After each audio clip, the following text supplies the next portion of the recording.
Welcome to the Community Difference Plano, powered by the Difference Media LLC. And hosted by Nathan Smith with the Enfuego Group. And also sponsored by Jacqueline Kreider with PBJ Mortgage, Christy Moe with Cohesive Confidence, Diane Cassel with Cassel to Cassel, Traci Duff with Assisted Living Locators, Cindy Durance with A Place at Home, Susanna Austin with Canine Resorts, and by Audra Hooper with Audra Hooper Integrated Health. The Community Difference Plano was created to serve as a platform for local leaders and business professionals to showcase their expertise, values, and commitment to their community. Overall, the podcast aims to create a stronger sense of community in North Texas by highlighting the often overlooked or unnoticed good work being done by local leaders, businesses, and professionals. So sit back and relax as our host, co-host, and their guests share inspirational stories, experiences, thoughts, and insights about being a professional, along with the opportunities for our businesses to serve our communities in very special ways. Because the Community Difference Plano starts now. Good morning. Welcome to a very special episode 50 of the Community Difference Plano, a podcast firmly rooted at the intersection of business development and community involvement. I am your host, Nathan Smith with the Enfuego Group, where we specialize in guiding your personal finances and help you to properly protect your income. We're passionate about financial freedom, so we invite you to join our mission and to help you live life on fire. Let's get to it today. It is a special 50th episode. We've been almost full year, so very excited to share that with our co-host and guest today. We are in our second week of our topic, Blueprint to Breakthrough Business Growth, how to create a clear strategy that sets you apart from your competitors. We'll dive right into that during our second segment today. And the goal of this topic is to really focus on empowering our audience, our small business owners, to implement a clear strategy that will position them as a unique, value-assessed, value-driven company in their field, whatever they're doing. So as we talk about this topic today, hopefully what we're going to provide is some actionable steps. If you don't know specifically what that means, maybe you're starting a business from the ground up, we're going to talk specifically today about unique value propositions, what that actually means, how to find that, how to find what is unique about your business and to market that. And then talking about something that I think we all know is important, but fostering relationships over transactions, right? We live in a world that's so fast-paced, we get stuck on transactions, but relationships are really the key to growth. So I am not doing this alone. I've got two amazing co-hosts and two incredible guests. So let's bring them in here. Diane Cassel with Cassel to Cassel. Diane empowers people to support nonprofits, live boldly, and create lasting change through purposeful networking and cause marketing. Her mission is to elevate lives, empower dreams, and fund hope. Diane, good morning. Hello, Nathan. Good morning. Hello. You told me in the pre-show that you're getting an office remodel. That's always exciting. New tile, new walls, it basically feels like a new room, I guess. That's pretty exciting. Well, it's not very exciting right now, as you can see. I feel like I'm in a cave. That's okay. I mean, that's part of the process. Growth is sometimes change and growth are slow. But there you go. Well, what are you most excited about the topic today or the show? You know, I'm most excited, and I'll just piggyback what you said about our 50th episode. This is pretty exciting to have been involved in this the entire journey. And the other thing I'm most excited about, we have a planning session tonight for our Plano show, but I'm really excited about what we've been working on. It seems like almost for a whole year now behind the scenes, working on our strategies and creating new ideas to add value to our community. That's really, and we're launching that this month. And I'm so excited to see where this takes us and adding more value to the communities that we live and work in. Well, I'm excited because I think we've got a huge opportunity for growth in 2025 in a lot of areas. Let's bring in Traci Duff.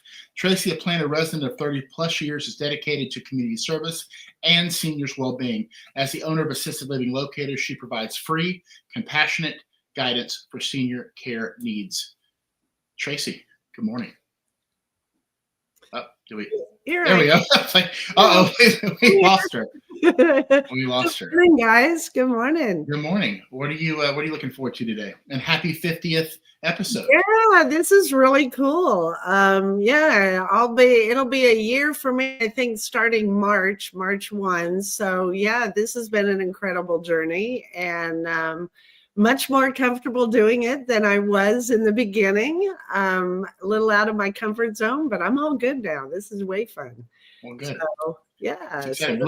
Let's bring in our two guests. First, Corey Baumann. Corey is a real estate expert, conservation advocate, and co-founder of an outdoor enthusiast community with over a decade of experience. He combines passion for the outdoors with exceptional client service. Please welcome Corey Baumann. Corey, good morning to you, sir.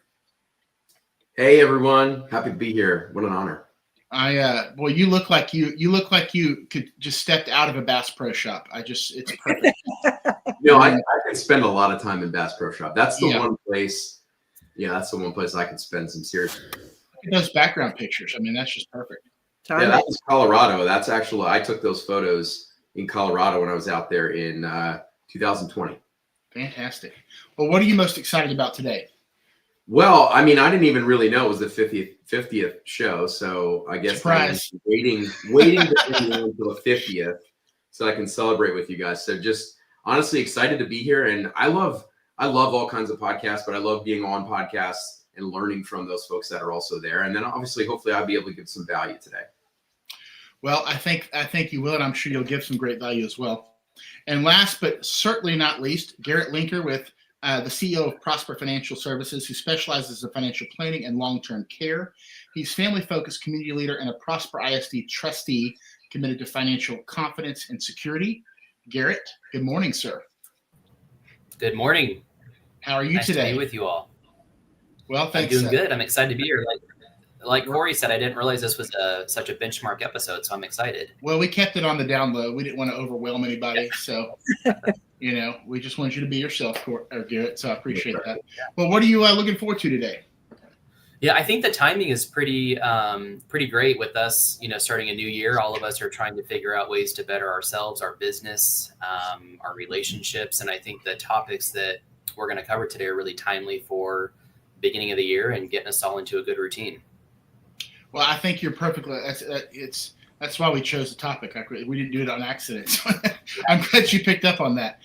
Shout out to was that Harvey Linden that you just popped up? I think that was Harvey. Harvey and Brian. Shout out to you guys. Thank you for watching today. Well, guys, we're going to go to commercial break. When we come back, our What's Up Plano segment, we want to bring some exciting things that are happening in the community to your attention, and we'll do that right on the other side of this commercial break. Stick around. We'll be right back.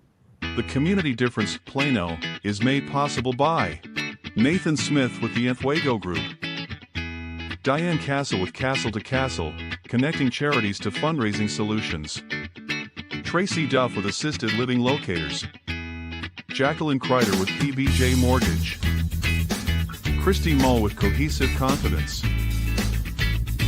Susanna Austin with K9 Resorts, Audra Hooper with Audra Hooper Integrated Health, and by Cindy Durant's with A Place at Home.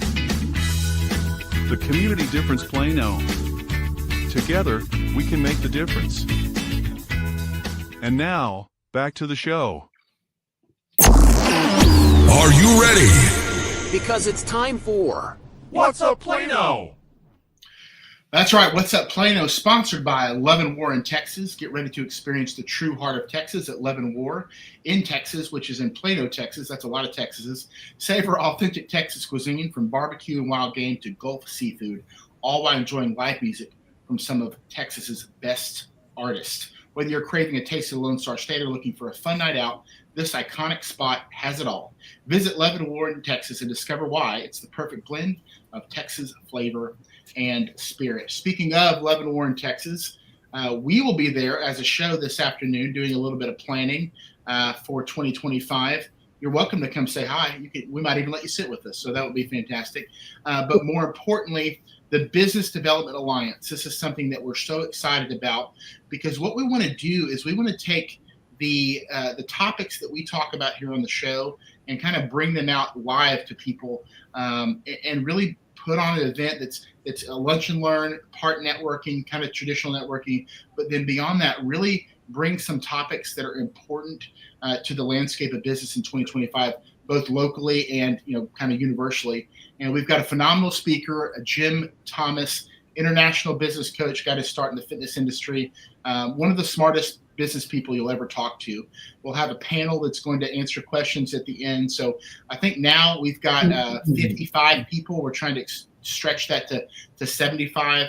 Right now we're going to be at Leavenworth in Texas. So check out the Difference Facebook page. Any of our Facebook pages, you'll find that kind of ad that you can RSVP before it fills up. I promise you that you want to be there, and more importantly, we want to Nathan, that RSVP is going to be in the comment section too. Oh, perfect! It'll be in the comment section. Fantastic. So as you're watching the show, click on the show, check the comments. It'll be right there. All right. So a couple other things that are happening that are of note. Diane, let's start with you. We've got a big charity event coming up on February the 1st. Yes, so this is for Carson's Crusaders, and I know a lot of people know who Carson's Crusaders are and what their mission is, but just to give you a brief overview, Carson's Crusaders was created by the parents of Carson, and they struggled with pediatric cancer with Carson for 4 years, and unfortunately Carson passed away at the age of 7. And they wanted to create a memory and a legacy for Carson. And so they started Carson's Crusaders, I guess about 11 years ago now. But this is going to be fun. So if you all like to play poker, girls too are invited. But they give pocket money, I'd like to say, to families that are going and struggling through this with a child. So out-of-pocket expenses, and it's massive. Most of it is gas cards to get to and from treatments, but they do so many other things. They do events for the siblings that are going through this as well. So they have fabulous day events for the siblings to kind of get them away and focused on having fun. So it's Saturday. Please mark this on your calendars. Please go. If you love to play poker, this is going to be so much fun. Saturday, February 1st is coming up right around the corner. It's at a great venue in downtown McKinney called Gather. Okay. And the registration starts at 4 with a buffet, and then cards up at 5 o'clock. We like to say cards up, and 9 o'clock awards. So that's going to be a great event for a great cause. And we can post that as well on the Difference page, in the Community Difference page as well, Playing It for Plano. So, Diane, thank you for that. And then also,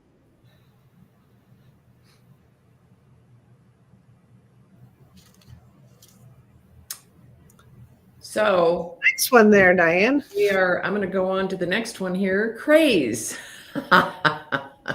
And so Craze is really a cool program. And I know that a lot of police departments have this. Craze, Plano Police Department, Sergeant Babb. Oh, yeah. Can y'all hear me? I don't know what happened.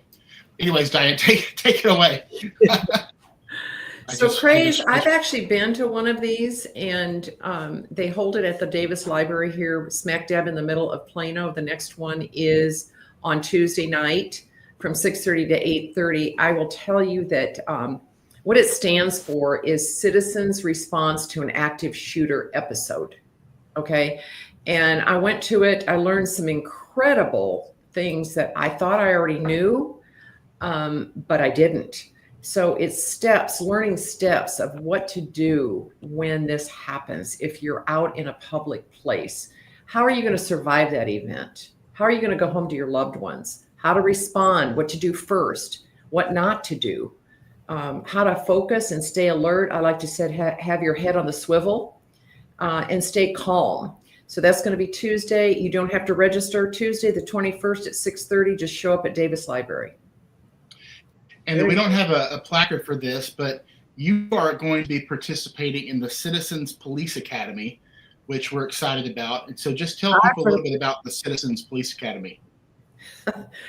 Well, my husband, funny story, my husband always thought that I should be a police officer. And I said, well, I think that ship has sailed, honey. But now they're letting me come in. They're actually letting me, the crazy redhead, come into the police academy for citizens. And the registration is open right now, as a matter of fact. They only accept 50 people into the class. And you just go on Plano Police Department website, and there will be a link there if you are interested. They are still accepting people and applications. But the classes begin on February 13th and they run through May. It's 12 weeks. And so many cool things to learn about. If you've ever done like Plano Leadership or Prosper Leadership programs, you're going to learn all about the nuts and bolts of what does the police department actually do. From 911 operations, crime prevention, firearm safety, tactical driving. I know you all want to come out and watch me actually drive a squad car. Yes, I do. That's going to be interesting. I'm going to come out and watch you do that. K-9 program, narcotics enforcement, neighborhood watch programs, and traffic and patrol. There's so much involved in this, but what I think to take away, the big takeaway here is to really learn about how Plano is really at the top of their game because of all the programs that they offer the citizens. Well, since it's still open, I think we should get Traci to sign up, and then you guys can be like, y'all can be the female version of Starsky and Hutch, and then we can just kind of get a lot of good footage from that. We'll have to get you out there in the Daisy Dukes then, Nathan. We best not do that. We best not do that. We want to support our police officers, not blind them. Well, thank you. Oh, geez. Okay. Yeah, I just had a terrible image of me. And okay, we'll move on from that. Traci, what do you have? Yeah, so Monday, January 20th is Martin Luther King Jr. Day. And unfortunately, it looks like it's going to be really cold Monday, but the city of Plano with the NAACP is putting on their annual Martin Luther King parade. And it will be celebrating the life and legacy of Dr. King. This year's theme is Mission Impossible, Protecting Freedom, Justice, and Democracy. The parade starts at 10 a.m. and will start in the Douglas community next to the mural. So on 12th Street, I believe. And actually the Douglas community is the first Black community of Collin County. So little history trivia there. And so the procession will be led by the Grand Marshal and Police Chief, Plano Police Chief Ed Drain, and it will go through downtown. It passes by the Plano African American Museum. And yeah, this is a free parade to the entire community. Bundle up and bring hot chocolate and coffee and everything. I believe you're going to need it. But yeah, so that's a free event going on 10 a.m. on Monday, downtown Plano.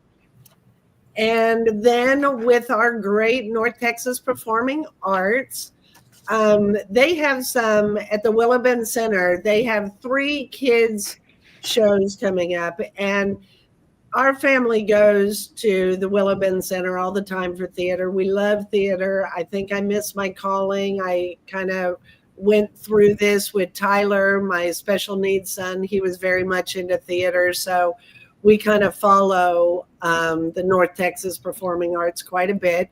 3 kids things coming up. So yes, it will be cold next week, but here's things indoors that you can do. And something else that's good to note for the families of Plano, for your kids when school is out, The North Texas Performing Arts offers camps, theater camps. They have a theater creativity camp and a studio film camp. So, and those go on all during the different breaks. They have a fall break. They have a break over the holidays. They actually have a winter weekend workshop going on this weekend for grades 3 through 6. And then during the summer, they also do different summer camps and all of this. So check out their website, ntpa.org. There's a lot more than just the performances going on with North Texas Performing Arts. Did you guys see, I saw Freaky Friday was one of the show. Did you guys see, I don't know where I saw this, but they're coming out with the Jamie Lee Curtis, Lindsay Lohan Freaky Friday. They're coming out with a sequel.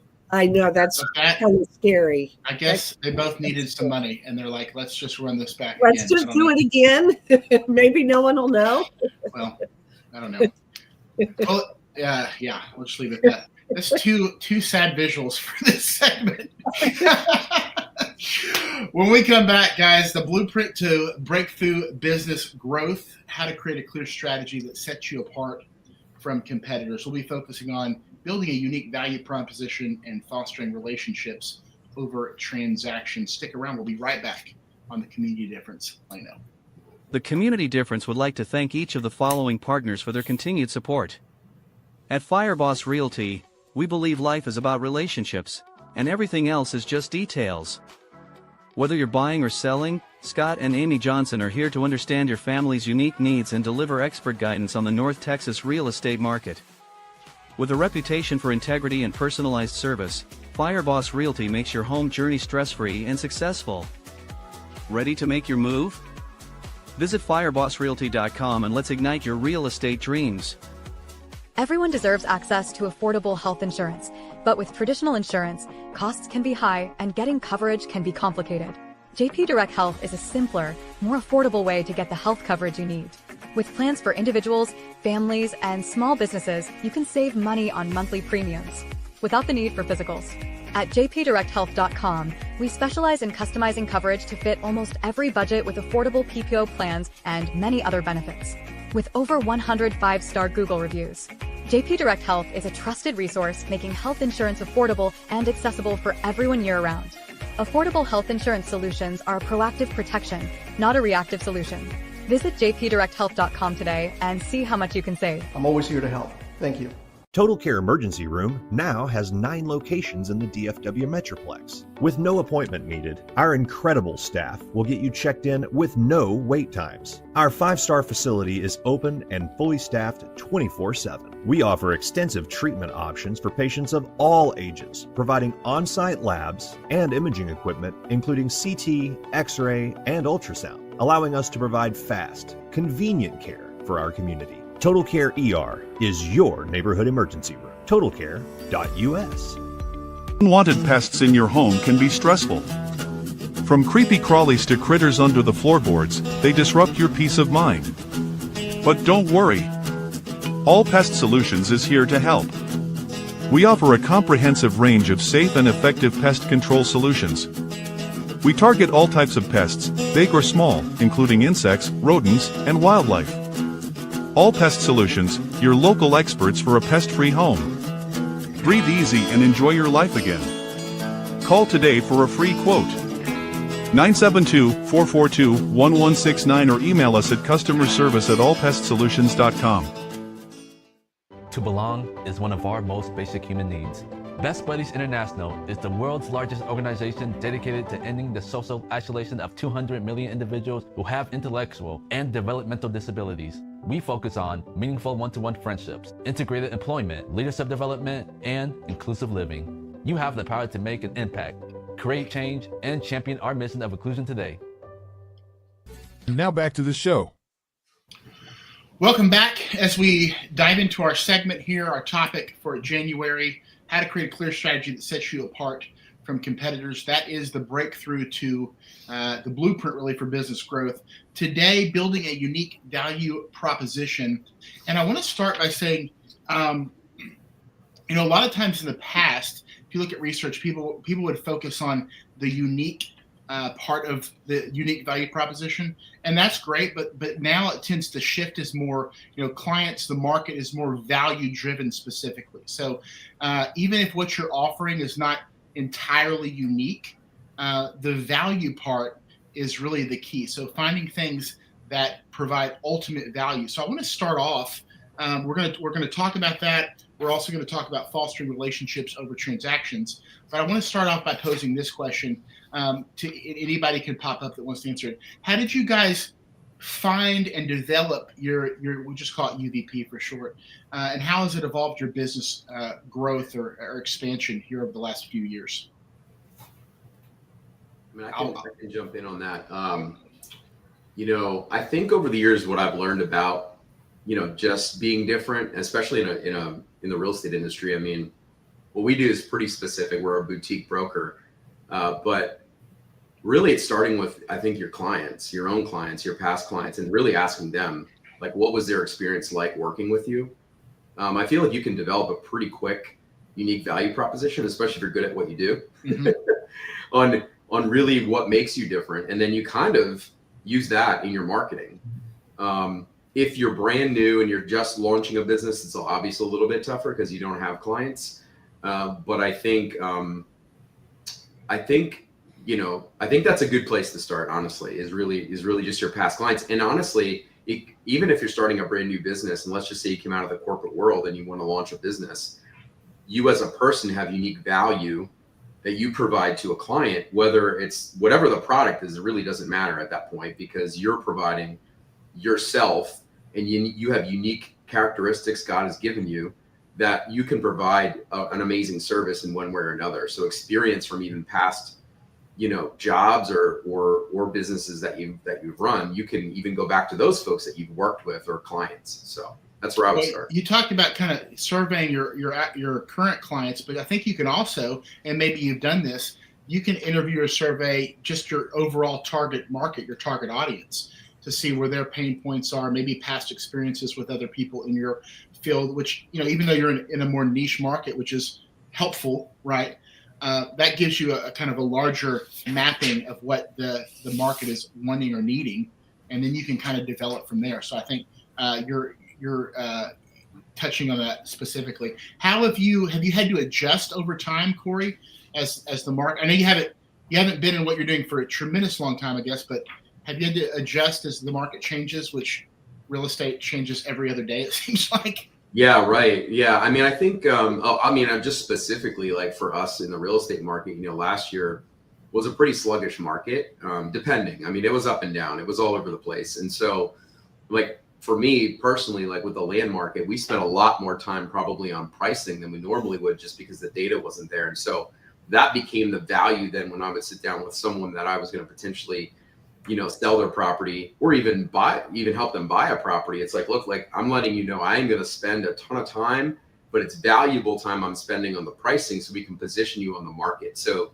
that became kind of the value, is that people love that because they knew it was really hard to price a property. So and I think it's, that's a really good lesson for those that are listening. You kind of summing up what you said, test the market, interview the market. Previous clients are going to tell you what they need, and then you can find how that aligns with what you're able to do, your values, etc. But just because something is valuable at one point in time doesn't mean it's going to always be that way. Sometimes the market catches up. Sometimes people copycat, which is kind of how business works. And so you want to always be revisiting what you believe is your UVP or a couple of your UVPs. Garrett, what about you? How did you develop your unique value proposition, and how's it evolved? One thing I want to kind of piggyback on one thing Corey said. I totally agree. And I think for any of us, if we're wondering, do we really have a value add? I think one way we can look at that is, do we get repeat business from existing clients? Do our existing clients refer others to us? For referring relationships we have, do those referring relationships send repeat referrals? And I think that tells you that, we can sell ourselves and make that initial connection and maybe get our first case. But if we're not doing a good job and having that value that we add, there's not going to be continued business coming in. And so I think that's a really good way to take the temperature on how are we doing as a company, or how are we doing in providing the services that, that we're putting ourselves out there for. For me, the biggest way that I try to add value is when we engage a client, specifically on the healthcare consulting side of what I do, which is public benefit planning, Medicaid, VA benefits.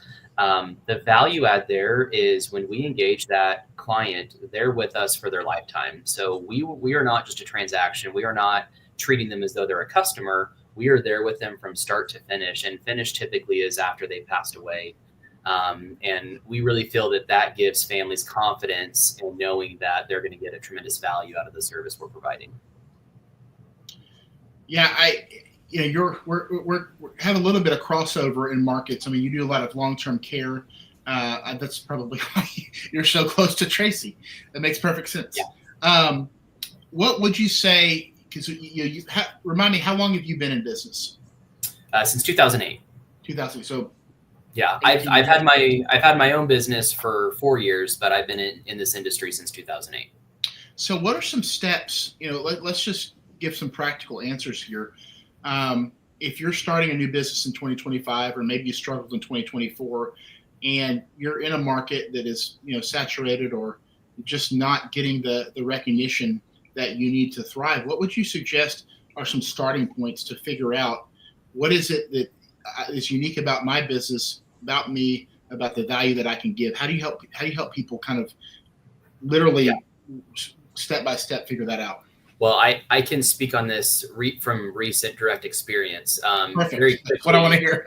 Very quickly, my background, we're from California. And so most of my career, I started in California. That's where I built my initial book of business. And in 2021, during the pandemic, my wife thought it would be a great idea for us to relocate to Texas, which I wasn't opposed to. We had always wanted to come to Texas, but we did. And when we did, we gave up everything. We gave up, being close to family. We gave up being close and comfortable with, a lot of the friendships, and then certainly the networks that we had created in our business. And so in moving to Texas, I was in a completely new area. I did not know a single person in the industry.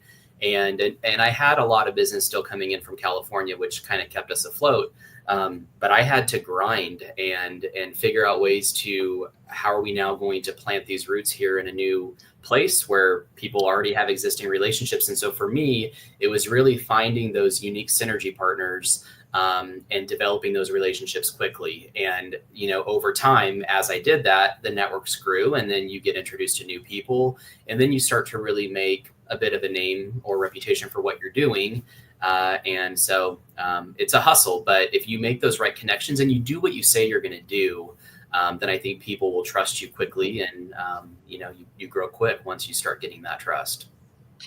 Well, you touched on the importance of a lot of things there: behavioral branding, not being transactional, which is perfect segue as we kind of move into fostering relationships over transactions, because it is kind of our nature in business. You start a business, and you're first, I gotta tell everybody what I'm doing, and I've got to get a lot of clients. And that's true. Those are true statements. But how we go about that can really be a positive or a negative. And that's why having a unique value proposition that speaks for you, without you even having to speak, sometimes is very important. But Diane, you're really good at building relationships. I think that's why everybody likes you, and it's very important. What are some specific actions or practices that have helped you build trust with your clients and partners? You're always bringing people together. What do you do to kind of take the transaction off the table and just focus on building the relationships? I think you're muted, Diane. But it looks like you just made something great. So sorry. Someone it was too. Let me see if I can reproduce it. I have just never thought about anything being a transaction.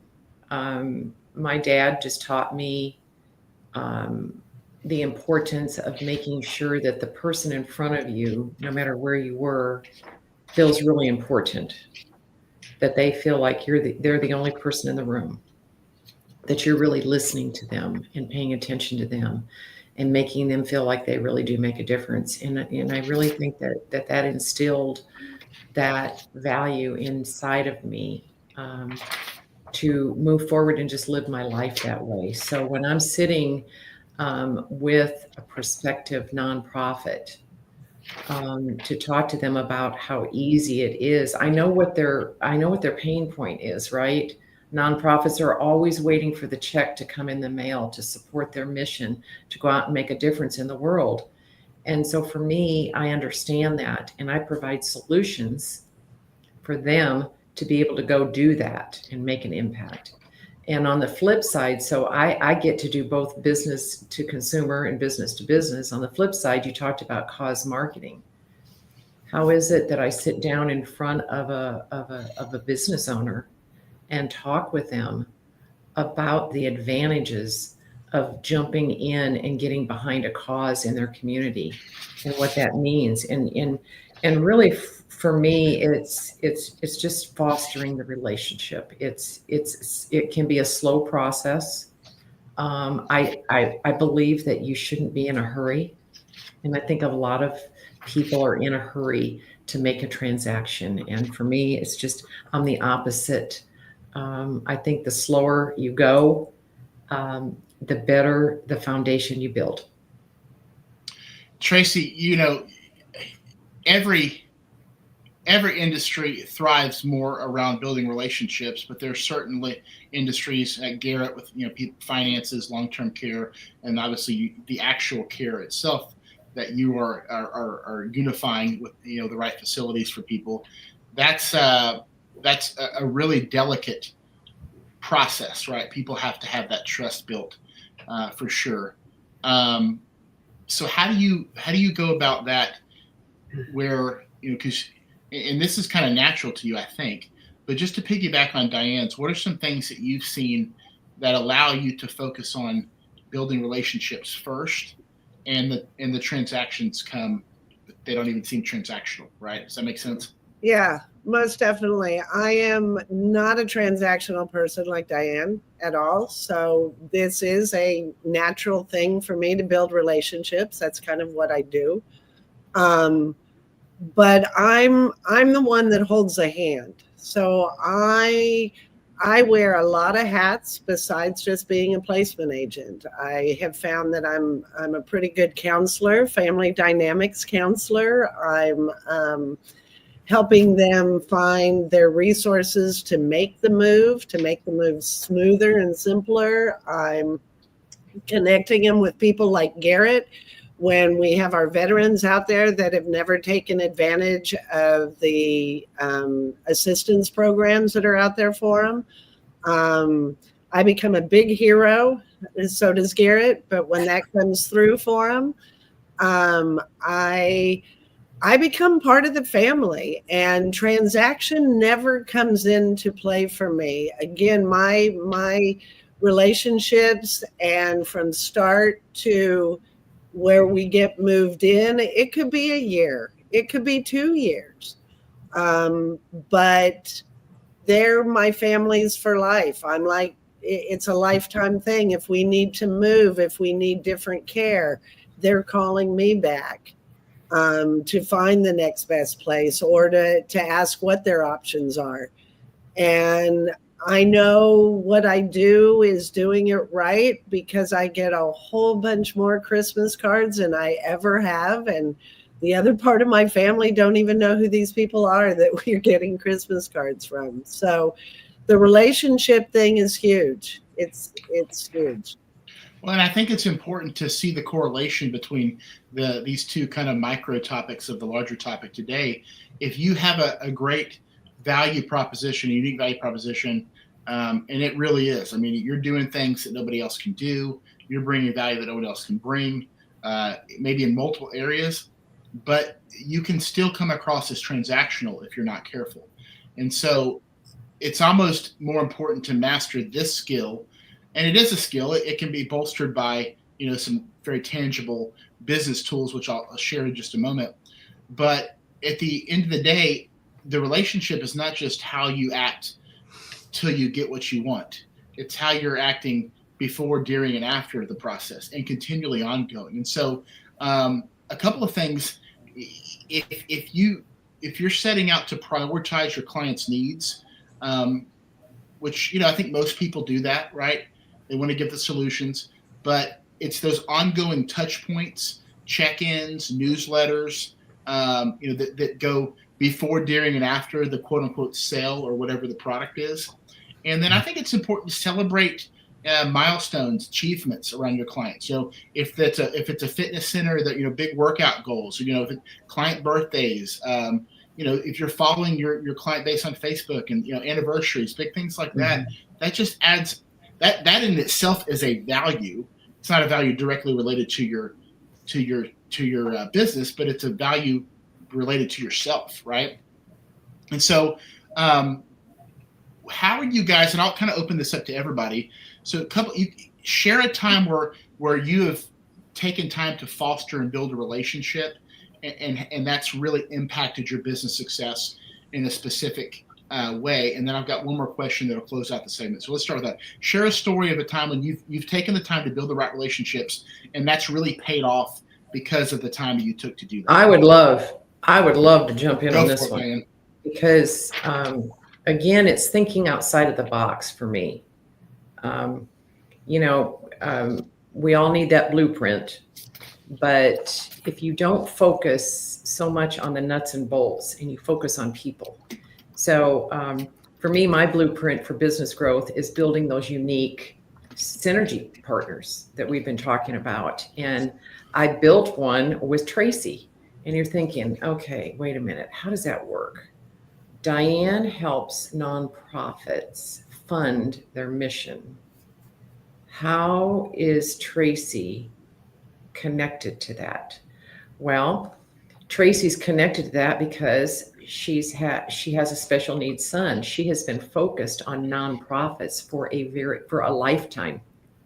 She's always in there walking for the Alzheimer's Foundation. She's always helping nonprofits and giving back. And so for me, she's made the connections with a lot of people that have started nonprofits. So it's a perfect connection. Another connection that makes perfect sense to me is Corey. Corey is just a give back kind of person. He has empathy. And we were instant friends from the very beginning. And so it's a synergy partner because he has empathy for people. He knows a lot of nonprofits, right? He takes time to build those relationships. And in turn, he might be able to introduce me to a founder or an executive director of a nonprofit. Who else? Great example, Diane. I'll give a quick story. I know everybody's got value to share. So I have a client right now that owns a pretty large cattle ranch, and it's a family ranch. So a lot of the clients that I have, they are generational properties. So they're being passed down from generation to generation. So there's a long history of ownership in the family. There's a lot of experience there. And there's also the potential that their property is going to be bought and divided into potentially a development, right? So we don't generally operate on that side of things, but I can't prevent a developer from buying their property, right? So I have a client right now. I sat down with him at his table, and that's a lot of our clients. That's a value that I provide. Is like, I'm going to come to your house. I'm going to sit at your dining room table. That seems like old fashioned. Everybody does a Zoom call or a phone call or a text message. It's like, no, I'm going to come to your house. When does it work? And we're going to sit down at your dining room table where you eat supper every night, and we're going to discuss this because I want to hear about the ranch. I want to hear what your goals are with it and build that relationship. And this gentleman interviewed several different agencies, and we ended up getting the listing. And that was the reason. The reason was because I took my time with him, and I told him right away, I said, I will operate at your pace. Like, I know there's emotion involved. I know that maybe not every one of your siblings. So we worked at his pace, and we ended up listing the property. It is still listed, but I make sure I communicate with him, and I feel like just just the fact that I went to his house, I know that sounds very simple, but in our industry, like that is just not the norm. It's just not. Everybody's docu-signing everything. Everybody's texting and doing these things. And like Diane said, everybody wants to move to the next thing. And will the ranch sell? Yeah, probably. But let's just say it doesn't sell. Well, his neighbors may sell down the road, or he might have property somewhere else that somebody. And as long as I can just build a relationship with him, it will lead to other things if you just do the right thing for people. And that's kind of how I approach. That's how I approach every client. You know, it may lead to them being a client, or it may not. But at the end of the day, if I do the right thing and I spend the time with them and put value in front of them, they will refer me to someone else, you know, down the road. So let's finish with this. So, you know, the specific the specific skills, you know, we talk about, you know, having a great CRM, creating a great onboarding experience, you know, the proactive reaching out to your customers, loyalty programs, you know, encouraging customer feedback, things like that. The actual strategies, how are you guys implementing them into your daily strategies so you don't forget to do them and they just become a part of how you operate your business? We'll just have time for one more. Whoever wants to answer that. I'll call on somebody. I will. I'll answer it. I was going to call Garrett anyways. I think as business owners or people that are in some type of sales or marketing, which I think to an extent all of us have some aspect of that, we can really miss the boat if we don't have a good follow-up system. We're all busy and our calendars are always full, and it's very easy to take that call, take that appointment, and then just kind of move on to the next. But in my industry, a lot of it is it takes a little bit of time, and the sales cycle can be longer than just one call and done. So what we do is we log every call that comes in a referral. We log that into our CRM.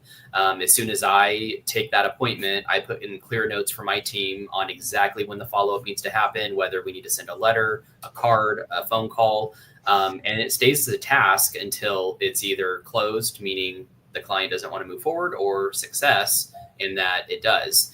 And in our cycle, initially the follow-up will be more frequent. So we'll follow up a few days after the initial call. And then if we don't hear back, the week after, and then it might be 2 weeks, and then it might be a month. And, you know, generally after we've attempted between 3 and 5 times, we typically assume that it's a no-go. But having that really clear task-oriented, you know, CRM structure for us is huge, and it helps keep us organized. Yeah, I mean, because you can be the most relational person in the world, but if you don't have that a tangible strategy built into your processes, then, you know, you might be relational here and you may forget to, you know, you want something that's going to take those skills that you have and integrate them into your strategies and your processes day by day. So when we come back, what's the difference? It's our What's the Difference segment. We're going to wrap up our topic with a couple of fun questions for our guests and our co-hosts. So stick around. We'll be right back. At the Community Difference Business Development Alliance, powered by the Difference Media, LLC, our mission is to empower small business owners by transcending acceptable behaviors and outcomes into exceptional realms. We foster a culture of self-awareness, accountability, and proactive engagement, guiding individuals to recognize and overcome indifference towards transformative actions, habits, behaviors, and processes driving meaningful change. Through strategic networking, impactful content creation, and innovative top-of-mind strategies, we cultivate brand relevance and differentiation, enabling our partners and the Difference community to stand out in crowded markets. With a focus on building authentic connections, amplifying brand presence, and driving sustainable growth, we equip entrepreneurs with the tools and mindset to navigate the complexities of entrepreneurship with confidence, innovation, and resilience. Together, we aim to be the catalyst for difference makers, propelling them towards their highest potential and leaving a lasting impact on their businesses and communities. That's where our community podcasts come in. These podcasts lie directly at the intersection of innovative business development and community involvement, helping to bridge the gap between small business obscurity often seen in our communities. The community-based podcasts called the Community Difference Series are an integral part of integrating all facets of modern business development into a package of great content, positive impact branding, and top-of-mind presence, thus fulfilling the greater mission we set forth. When we set out to be difference makers, we can learn to make a difference and find the success and impact innately desired by all business owners and entrepreneurs. We are difference makers.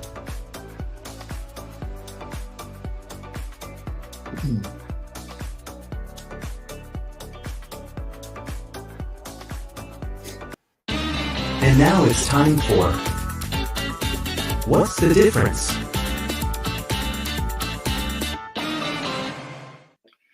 What's the difference? Where I read a question with two different things and you guys give me the answer. What is the difference between this and that? Make sure you give some sort of a definition of both. Keep it to about 20 seconds or less. We'll try to get through as many questions as we can. If you ramble, we will buzz you, but don't feel bad. It's just part of the fun. So try not to ramble. We'll start right here. What's the difference? And all these questions, of course, will tie back to our topic and kind of be put a bow on the topic for today. What's the difference between being customer focused and competitor focused? Customer focused and competitor focused. Traci, we'll start with you. Yeah, so customer focus to me is asking yourself and asking your customers, what do they need? What can I do to solve your problems? So where I'm building everything in my business around those needs and what their needs are to make their lives easier. On the competitor focused, there I feel we're just chasing our competitors. We're, reacting to what they're doing as opposed to what our customers need. And trying to outperform, trying to be better than them, and it may not be what our customers are needing. Corey. Yeah. Same question to you. Same question. Okay. Yeah. I didn't know it was going to be a new We'll go around the horn with the same question. Sorry. Okay. Customer focused. I think it just goes into what we were talking about with being relational focused, really truly listening. I think we all say, or we all would like to say, we hear our clients, but like, do you seriously listen to them? Do you ask enough good questions? Being client focused. I do also think it's important to be competitor focused also, meaning know what your competitors are doing, but I think you can't control much of that as you can control the customer focused side of things. Client focused is the way to go. Competitor focused is something that I think you still need to be aware of, know what they're doing, and really get to know them. I'm not opposed to getting to know your competition either. I mean, I've had coffee with several or other brokers in the area and stuff like that. So I think that's a good thing. Garrett. Yeah, I think, like Corey was saying, I think being aware of what your competition's doing is important, but you also need to know and believe in what your value add is. And so I know there's a bunch of other people out there that can do what I do.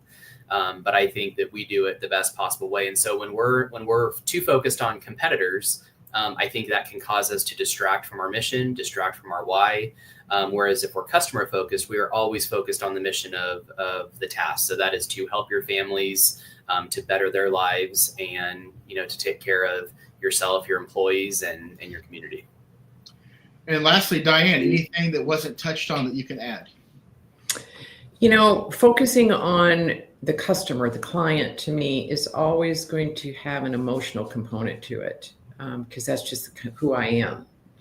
So really getting to know them, understanding what their pain points are, understanding, what are they looking for to improve their life, and am I able to provide that?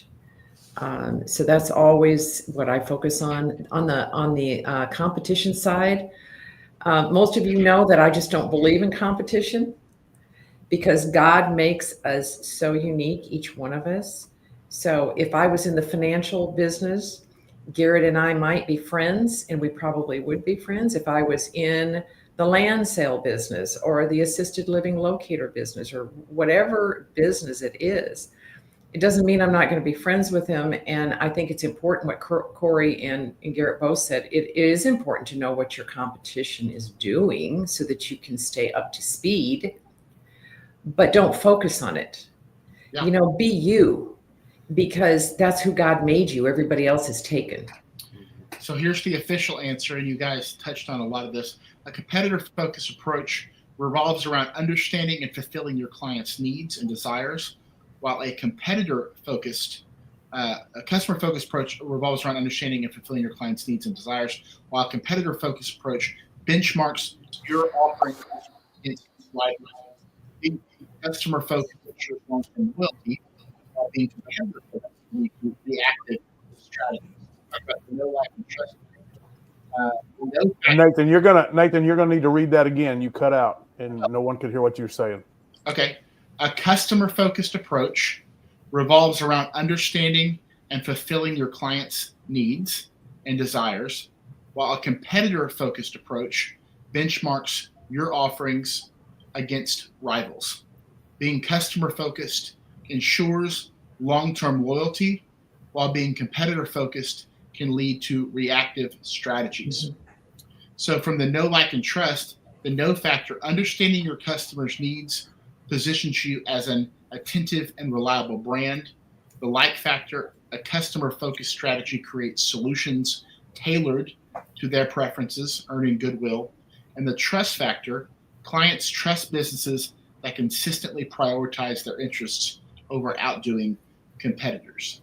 So how does this affect the sales cycle? Customer-focused strategies speed up decision-making as clients feel understood and valued from the outset. Okay, next question to everybody. What is the difference between clarity and oversimplicity in your strategy? Between clarity and oversimplicity in your strategy. Let's go backwards. Let's start with Diane. Oh my, I'm on the hot seat. You're on the hot seat. Clarity to me is, really being laser focused in your customer.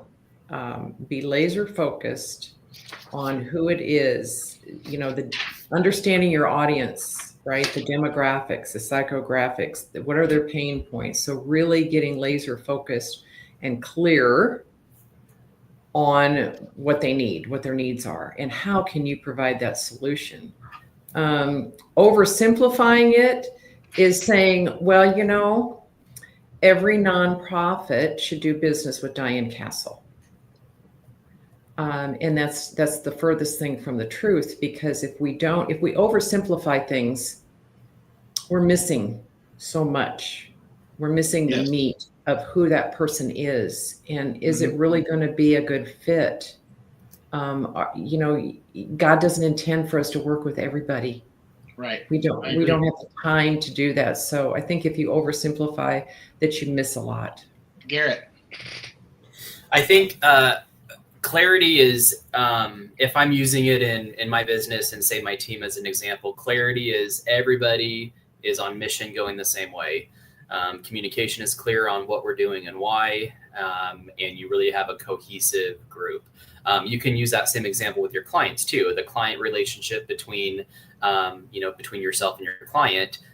Clarity is understanding what you're doing for them and making sure that there's that good relationship and understanding. I think oversimplification, I think that's going to lead to you getting off of your why. I think it's going to create confusion for the client.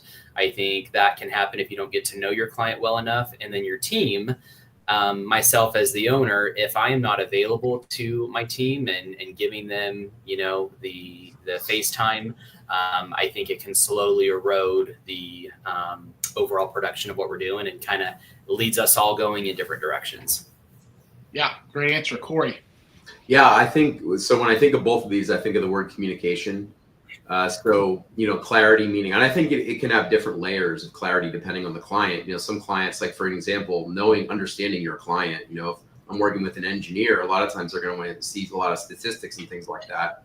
Some folks don't want to see that, right? So I think understanding what level of clarity you need with the communication that you're delivering, and then also oversimplifying, I think of like how many times I send a quick text to somebody that really needs a paragraph, and like oversimplifying because we're moving on to the next thing, but the client actually needs more. And so oftentimes we can do that because we're just thinking more of kind of what we're doing next. So oversimplifying can actually lead to really like difficult relationship building, So that's kind of my thing. Traci, wrap us up here. Yeah, I'm going to piggyback on the same thing with Corey on the communication. That to me, clarity is where everyone who's involved, whether it's your team of employees or your partners or your clients and everything, that everybody understands what the goals, what the priorities are. It's clear, right? Clarity. It's clear to everybody.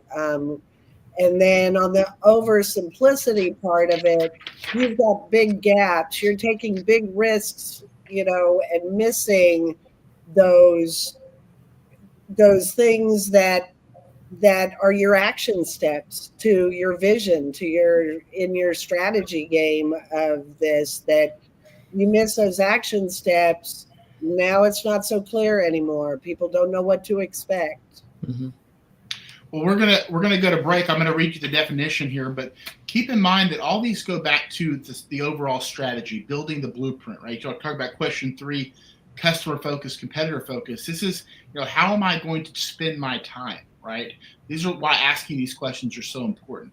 The difference between clarity and oversimplicity. How am I communicating my unique value proposition? How am I communicating with my staff? How am I communicating with my customers? All these go back to the detailed blueprint, the step-by-step strategy of building your business plan. And this is why we talk about these, because these are questions that we have to wrestle with. So here's the answer between clarity and oversimplicity. Clarity ensures that everyone involved understands your goals, priorities, and steps to success. Oversimplicity, however, risks omitting critical nuances and leads to incomplete execution. Clarity communicates precision. Oversimplicity sacrifices detail. So it's a lot like what Garrett talked about and what Diane talked about at the beginning. You miss out on some of the key pieces, the meat, as you said, Diane. There's a way to be clear and concise without dumbing it down too much, which you don't want to do. All right, guys, when we come back, we'll dive in with our guest, a couple of deep dive questions, and then we'll wrap up the show. Our last commercial break, and then we'll be back on the other side. Stick around. We'll be right back. Hey Plano, DFW, and surrounding areas. Introducing the Business Development Alliance, Networking and Business Development Reimagined.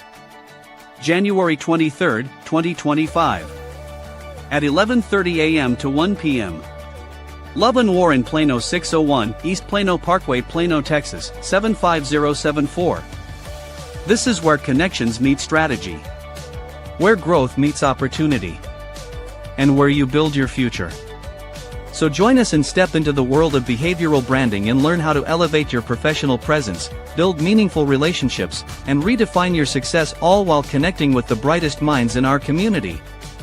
Our event begins with our Power Mixer beginning at 11:30 a.m., where you connect with influential professionals in a lively networking session.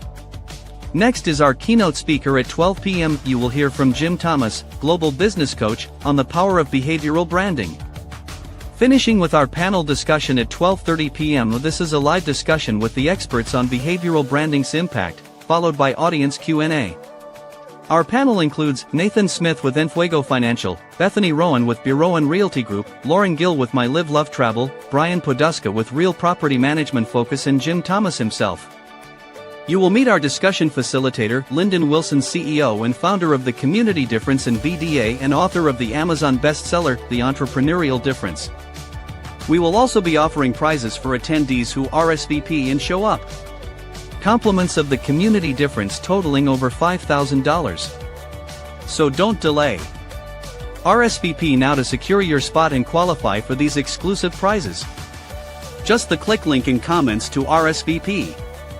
Or scan the QR code in comments to reserve your seat.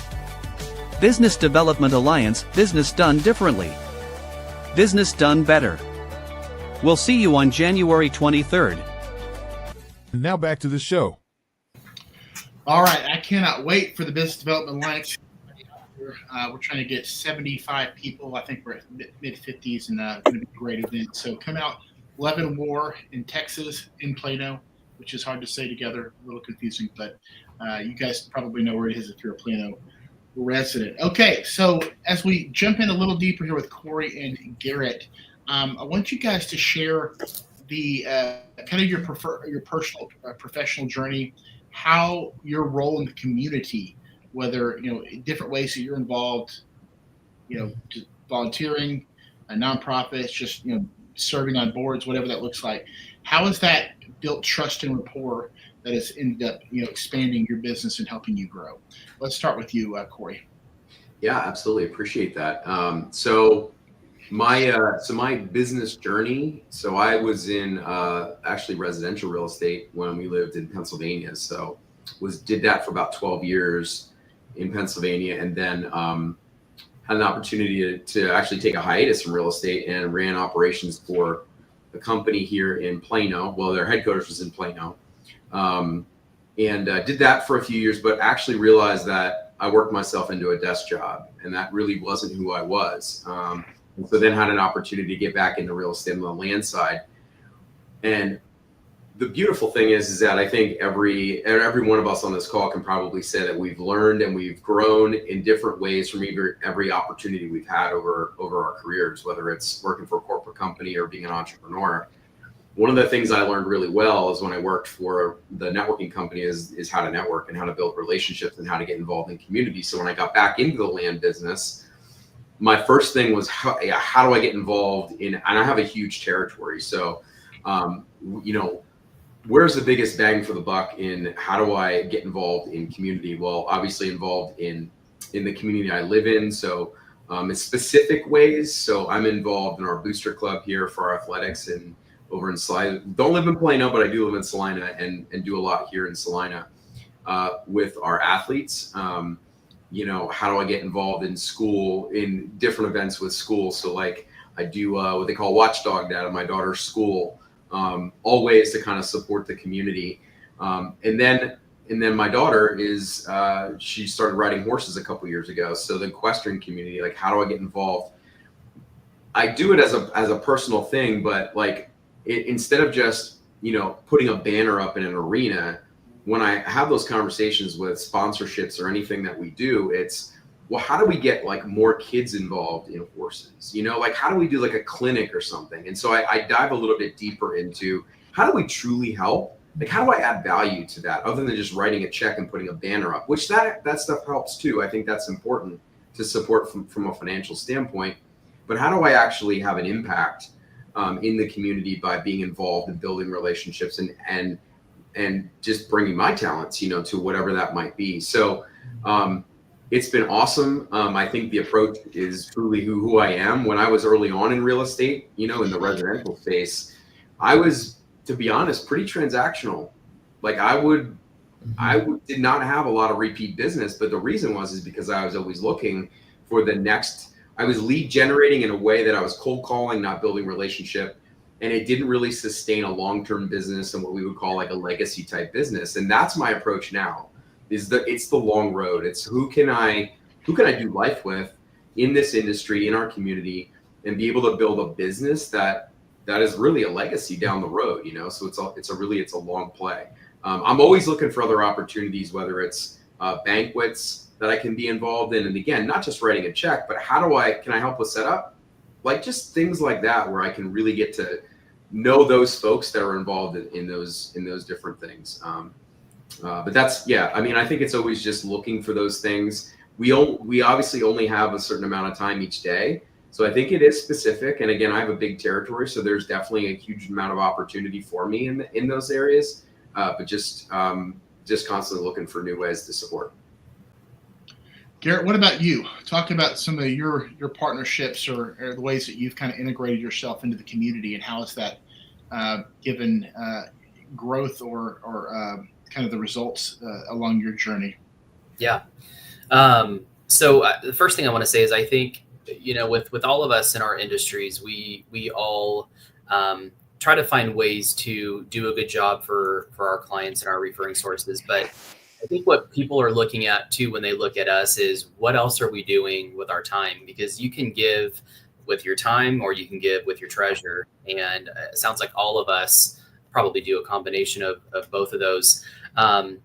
My story is kind of funny. I had told you guys how we moved from California to Texas.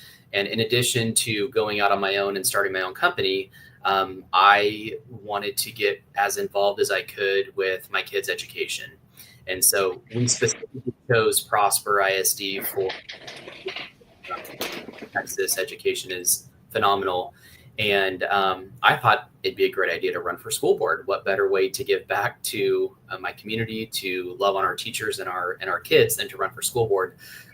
Had absolutely no idea what I was getting into. And I say that in a good way. It's been more than I ever could have hoped or expected. And I absolutely love it. Where I say getting into more than what I was expecting is the time commitment. And, from the campaign season, which is a grind, to then serving. If you're going to serve well, you're going to spend time doing it, and you're going to be on campuses, and you're going to go down to the Capitol and advocate for our kids and for public education. And you're going to do those things to make a difference. And so for me, that's where most of my time and passion goes when I'm not working and when I'm not with my family. The first campaign was 3 years ago, and I was the new guy in town, and really, like I said, had no established relationships, but I knocked on 5,000 doors myself. I introduced myself. I told the community why I wanted to serve them. And at the end of the day, I won by 19 votes. And so it's funny, today is actually a very interesting day, because today I actually filed for re-election. Today filing open. So for everybody in our area, our municipal elections, which take place in May, they're so important, but the problem is the turnout is so low. But these are your school board members, these are your town council members, these are your mayors, and these are the people that are making the difference for the most part in your lives. We all focus on the presidential election, which is important, but these municipal elections are so crucial, because we're the ones that set the tax rate, and we're the ones that do all those things that are going to directly impact you. We've probably said that, Corey, about 50 times over the last year on this show, how those elections are the most important. So thank you, Gary. Thank you, Garrett. Thank you, Corey. We're going to wrap up here, guys. We'll go to about 10 seconds each. Corey, just what was your favorite part of the day? What'd you get out of today? Man, I just love learning from other people and just hearing like their journeys. I love hearing people's stories. So honestly, this last part, like hearing Garrett's journey with the school board and stuff like that, it makes me think about things, that I could do too. So I love hearing people's stories. That's my thing, their journeys, and people that are, really vulnerable and transparent like you all. I think that's just important. So, yeah. And Garrett, 10 seconds to you, and then we're going to close out. You know what? I think the caliber of people and the character that y'all have on here is inspiring to me. I hope what I shared was helpful to somebody, but what you all shared was so valuable to me in a lot of different ways. So thank you for having me. Well, we appreciate you guys both. Diane, Traci, thank you so much as always. Garrett and Corey, great meeting both of you. We'll see everybody at the Business Development Alliance on January 23rd at 11:30, Leavenworth, Texas. Stick around. Week 3 of the topic will come up next week, and we'll be back then. So be safe, stay warm, and we'll see you next time. Thank you for watching today's show. The Community Difference Plano was made possible by Nathan Smith with the Enfuego Group, Diane Cassel with Cassel to Cassel, connecting charities to fundraising solutions, Traci Duff with Assisted Living Locators, Jacqueline Kreider with PBJ Mortgage, Christy Moe with Cohesive Confidence, Susanna Austin with K9 Resorts, Audra Hooper with Audra Hooper Integrated Health, and by Cindy Durant with A Place at Home. The Community Difference Plano. Together, we can make the difference.